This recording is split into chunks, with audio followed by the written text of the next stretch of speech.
Bible is full of stories that we all know and love. But how well do we know them? The answer might surprise you. The Bible you thought you knew is going to dive deep into the exquisite details of the biblical stories that make them fascinating and transforming. In this week's podcast, we're going to feature one of the most depressing stories in the New Testament, or at least depressing to me. It involves Ananias and Sapphira, a married couple. This episode is narrated in the book of Acts, chapter 5. Basically, it tells how this couple was dishonest when they sold a piece of property and gave some of the proceeds of the sale to the church. They paid dearly for what they did. However, to understand the gravity of their actions, we need to provide a context. This was not an ordinary time or an ordinary offering made to the church. What made this event extraordinary were the circumstances in which property was bought and sold and what was expected of people in this early church. In the early days of the formation of the church, its unity was pronounced. When we are informed that the group had numbered around 3,000 people, we learn that the baptized devoted themselves to the apostles' teaching and fellowship, to the breaking of bread, and the prayers. That's in Acts chapter 2, verses 41 and 42. This is a description of an ideal community. A little later in the book of Acts, the description becomes almost utopian. We are told that these believers were of one heart and one soul. To flesh out that description, we discover that this community shared all their possessions. They held everything in common, all for the good of the group. That's in chapter 4, verse 32. This meant that no one wanted for anything. Individuals were cared for with the assets of the community. People with means sold land, even their houses, and brought the profits to the apostles, who would in turn see to it that anyone with a need would have those needs met. That's in verses 34 and 35 of chapter 4 of Acts. To illustrate this, we are introduced to Joseph, who sold a field he owned and turned over the money to the apostles. That's at the end of chapter 4. At this point, the church is portrayed as an intentional community practicing a sanctified form of communism. Again, this was ideal, if not utopian. However, it is in this idyllic context that the story of Ananias and Sapphira interrupts. Interruption may be an insufficiently strong word. This episode is flat out jarring. With whiplash speed, it completely reverses the beautiful picture of communal peace, harmony, and radical sharing. Here is what happened according to the narration. Ananias and Sapphira sold a piece of property. That's in verse 1 of chapter 5. The implication is that they were part of this new church and wanted to participate in the community's efforts to hold in common the resources so that no member went without basic necessities. Evidently, the rule that the church was implementing meant that all the proceeds were to be made available for everyone else. That is, the people doing the selling were not to retain any profit for themselves. All the monies that the sale provided were to go in a general pot. From that pot of funds, distributions could be made to those who required help. However, Ananias and Sapphira violated the communal rule in that they withheld a portion of the proceeds for themselves. They did not get away with this for a minute. It turns out that the couple conspired together when they brought the money to the apostles. That is, without telling anyone, they kept part of what they had made and put it into their own pockets. That's in verse 2.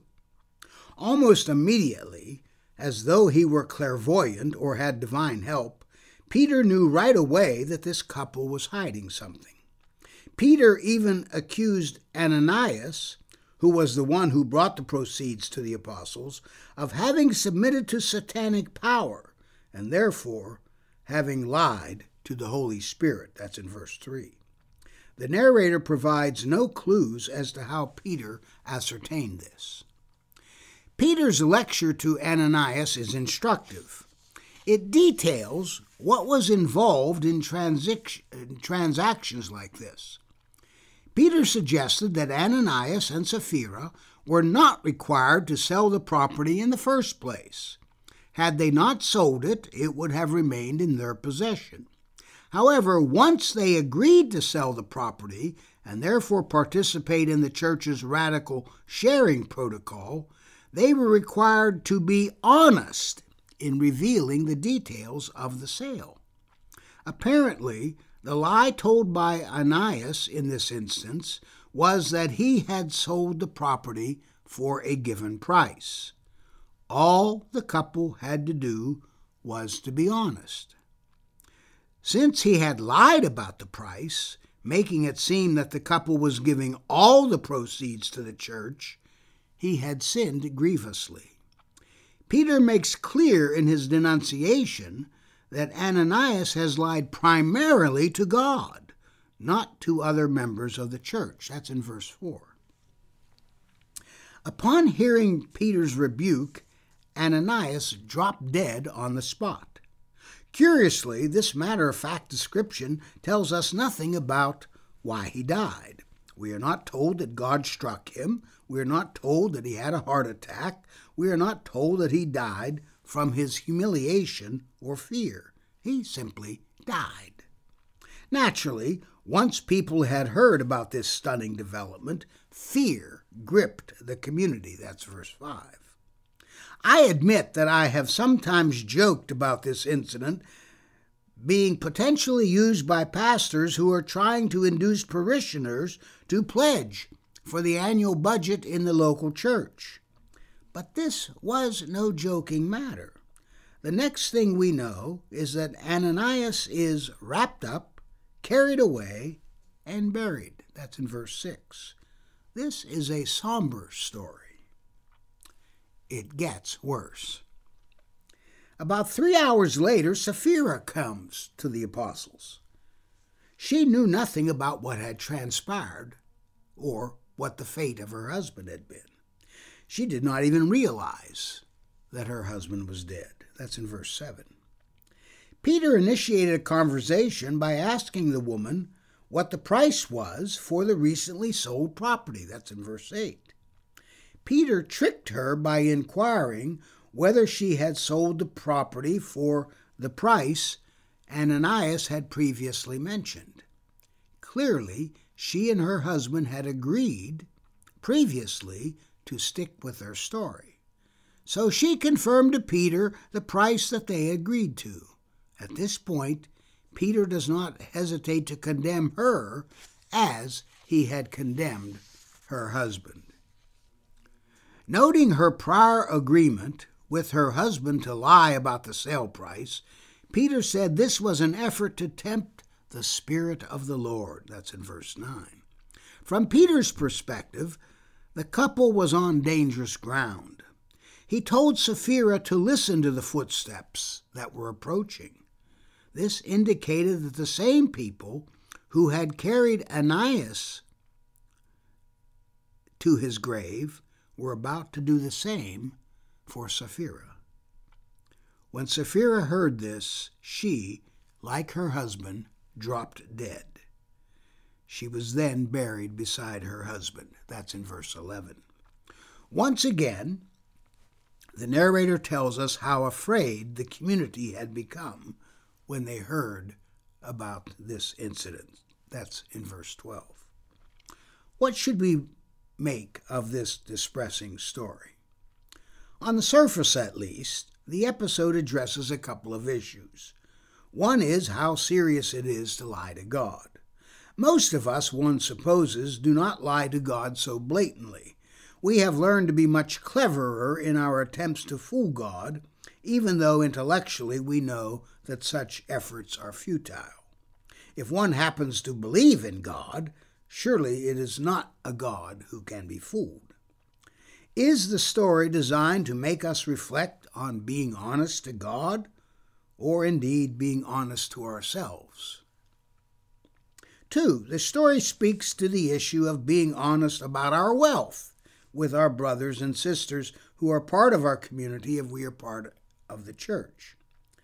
That is a fair admonition. In our culture, one's wealth is an intensely private matter.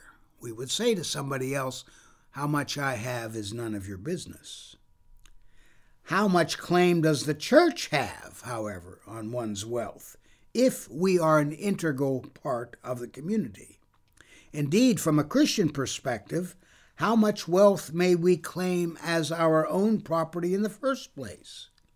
Is this story an effort to make us ponder such questions? Perhaps these two issues are being addressed in the story of Ananias and Sapphira.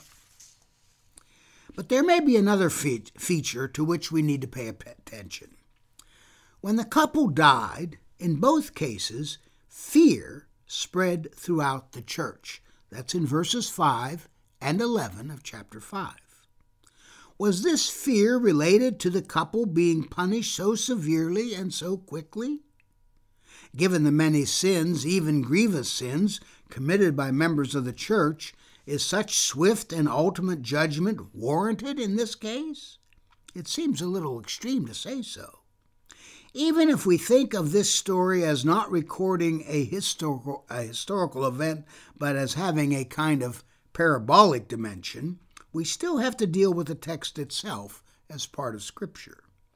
This is why I think another reading may be possible. This story is narrated right after it has been emphasized in Acts 4 that the people in the church had communal living down to the nth degree. Both people of means and the poor belonged to the church, but that did not matter since its unity was so solid. People who were wealthy used their wealth to help out people who struggled. This was illustrated by the example of Joseph in verses 36 and 37 of chapter 4. What happened with Ananias and Sapphira broke that pattern. In fact, it shattered that pattern. The vaunted unity was now threatened. As a matter of fact, problems related to the distribution of goods come up in the very next chapter in Acts. It turns out that Greek-speaking members of the church complained that Aramaic-speaking members were neglecting an obligation. What obligation? Greek-speaking widows were not being cared for from communal proceeds. That's in verse 1 of chapter 6. Though this problem is settled before the chapter concludes, it is one more example that the unity of the community is in jeopardy. Is the division in the community suggested by what Ananias and Sapphira did and what the Greek-speaking members of the church complained about at least as much an issue to fear as the matter of monies being delivered to and then from the communal pot? That is a possibility, I suggest. The point is that the unity and disunity of the church is more of a problem than we typically acknowledge. Keep in mind that when the Apostle Paul wrote his first letter to the Corinthians, he was distressed about the warring factions in the community. Some aligned with Paul, some aligned with Apollos, some aligned with Cephas, and some aligned with Christ. Now, Paul's letters were all written before the book of Acts was written.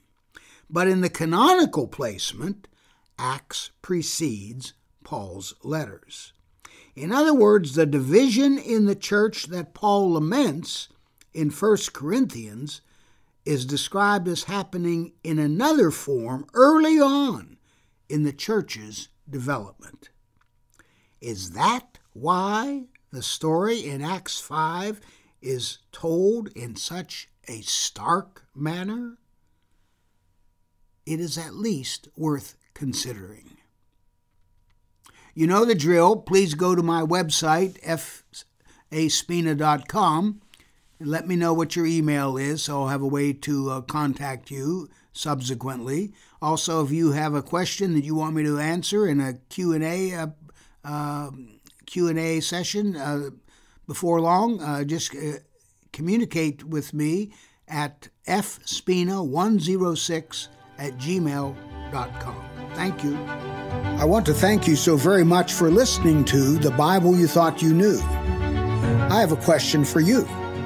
Do you have a question or topic that you'd like me to cover on the podcast? If so, all you need to do is head over to Apple Podcasts and do two simple things. 1, leave a rating and review telling me what you think of the podcast. 2, in that review, ask anything you want related to the Bible. That's all you have to do.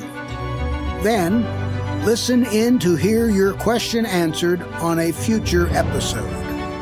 Join us next time on The Bible You Thought You Knew when we discuss Jesus' personal Bible. God bless.